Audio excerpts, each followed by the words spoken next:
If you could choose a young person to teach, to direct, to lead, to follow, to ask, to answer the question, to give the presentation, to set the tone, to have yours bring home, to have yours grow up like, you would struggle in this world to do any better for any of those than our next speaker.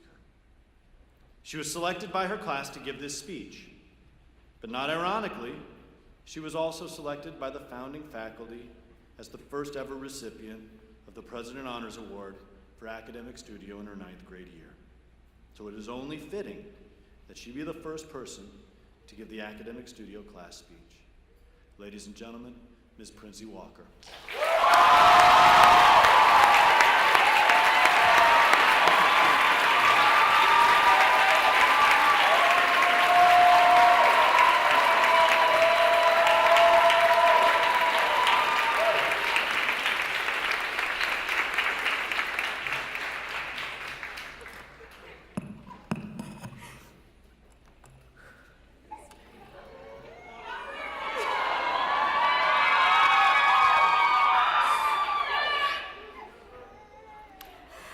Class of 2015, parents, family, faculty, and guests.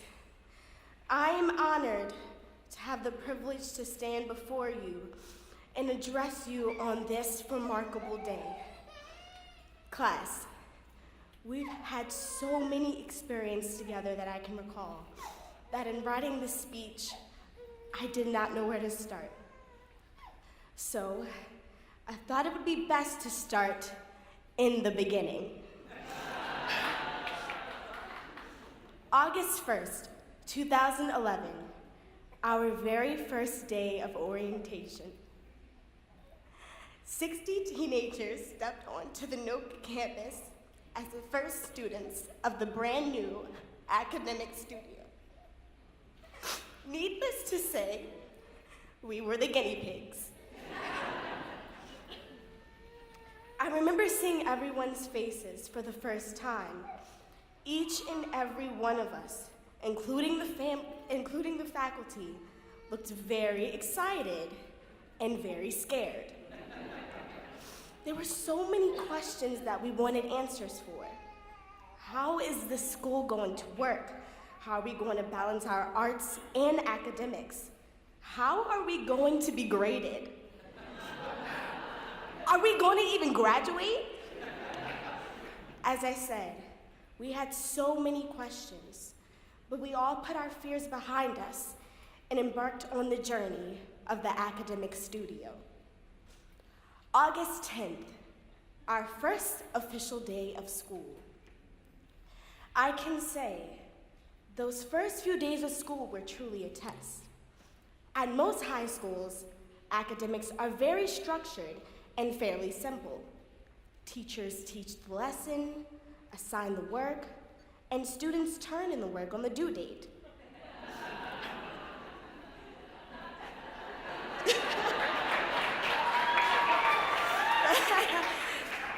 However, at the academic studio, our high school teachers were actually doctors. Yes, college professors. They taught us using the same methods they would teach a college class. They lectured, asked questions, and assigned projects. It was a big difference compared to our previous school, and getting used to the independence was a challenge. I mean, 13-year-olds can get pretty distracted surfing the web with MacBook Pros. We learned from the beginning that we needed to be self-driven and organized. We walked out on faith to be a part of this new program, leaving behind the people and schooling that we were used to. But it was definitely worth it. Over time, we became inseparable.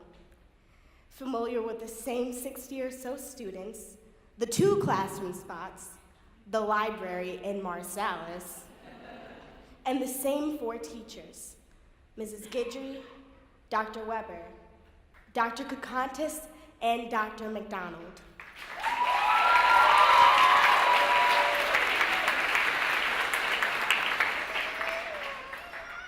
found comfort at our new school. By the end of our first year, the bond became so tight between our small class and our teachers that we became a family. We learned each other. We got to know each other's strengths and weaknesses. We grew together during those long 11-hour school days. Most importantly, we became a team. But we forgot one thing. A new freshman class had to be added the next year and every following year.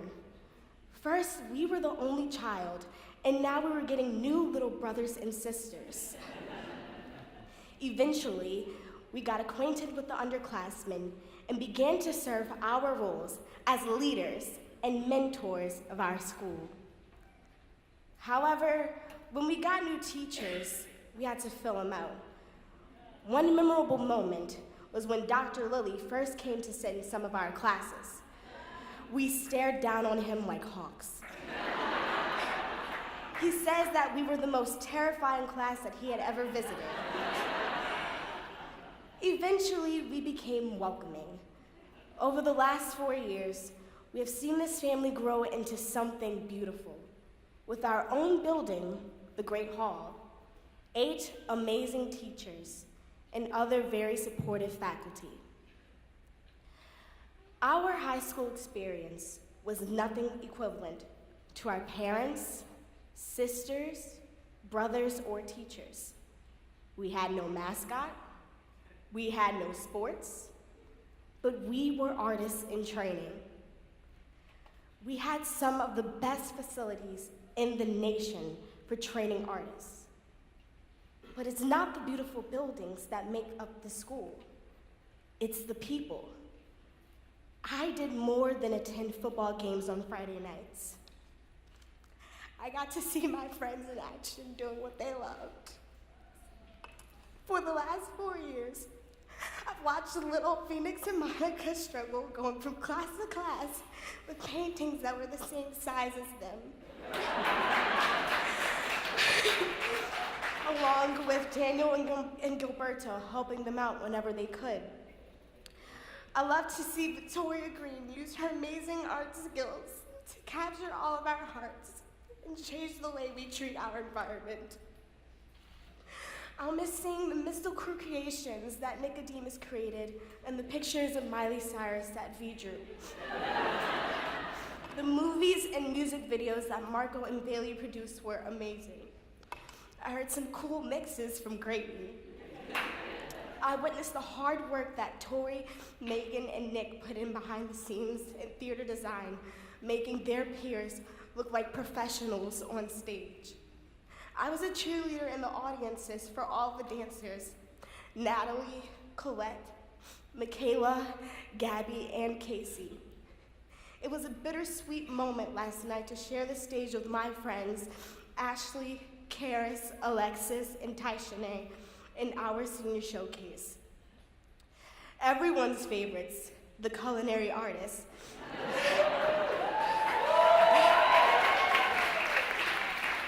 Sierra and Ariana will be missed. They were always dressed professionally and ready for class in their chef uniforms. Hunter was the only member from classical, and he did an amazing job representing his department.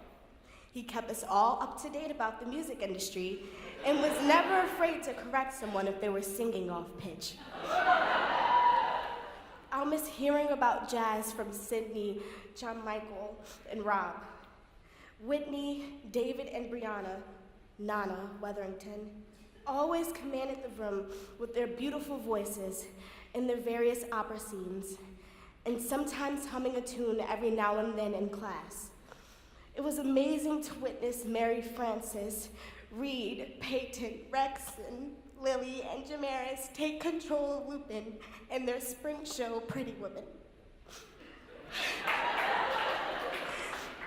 I remember the creative writing book of poems, Umbra, consisting of beautiful writing that Felicity, Adia, Kipper, Lane, Day, and Leah created. Beyond the art, I can remember the leadership qualities that Adia had, leading the hashtag Lives Matter campaign here at NOCA.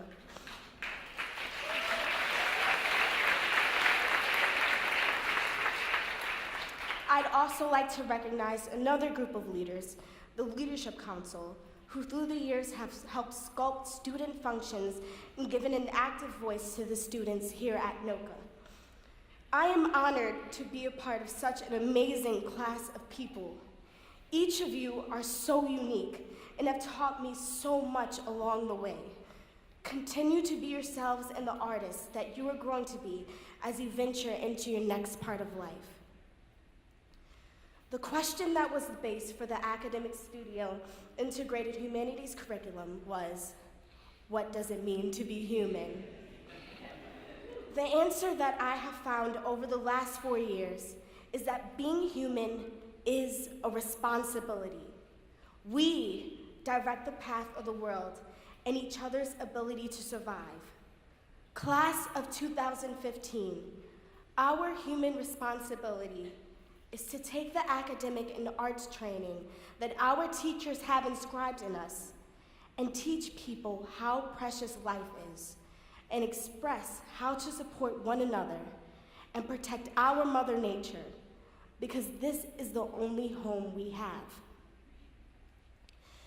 They say in New Orleans, the high school you attend defines who you are, your background, and where you live. When people ask where we attended high school, we will have the privilege of saying that we attended the New Orleans Center for Creative Arts Academic Studio. NOCA is known across the world, but it is up to us for people to know about our school, the Academic Studio. Friends, wherever life is taking you in the next couple of years, let everyone you encounter know where you came from and what this place is. I would like my younger peers to know that the few years that you have left in high school will travel fast and drift away from you quickly. Embrace every second and moment you have together. Make connections and collaborate with your fellow peers. Our experience here may be different from yours, but one day, you too will be sitting in our seats, facing the future. Teachers, thank you. Dr. McDonald, Dr. Kakakis, and Ms. Guidry, please stand.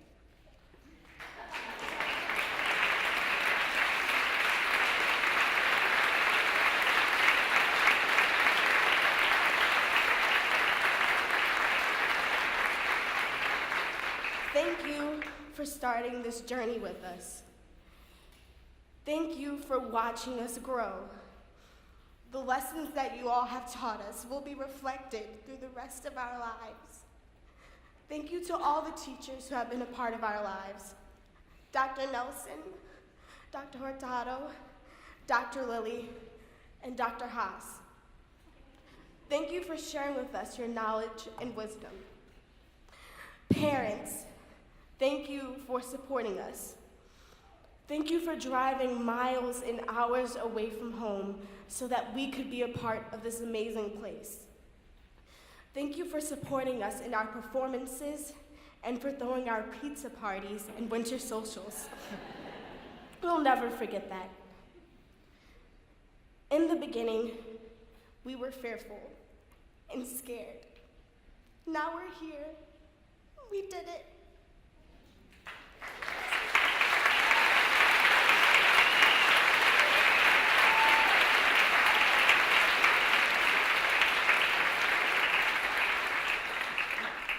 Frank Herbert said, "There is no real ending.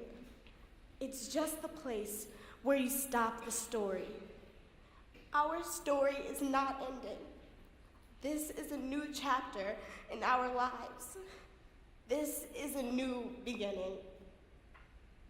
Finally, I would like to share a quote from a friend of mine, Mason Cook.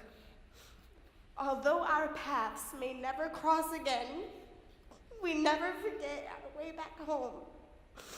Our destinations may vary, but the journey has been amazing. This was a ride of a lifetime.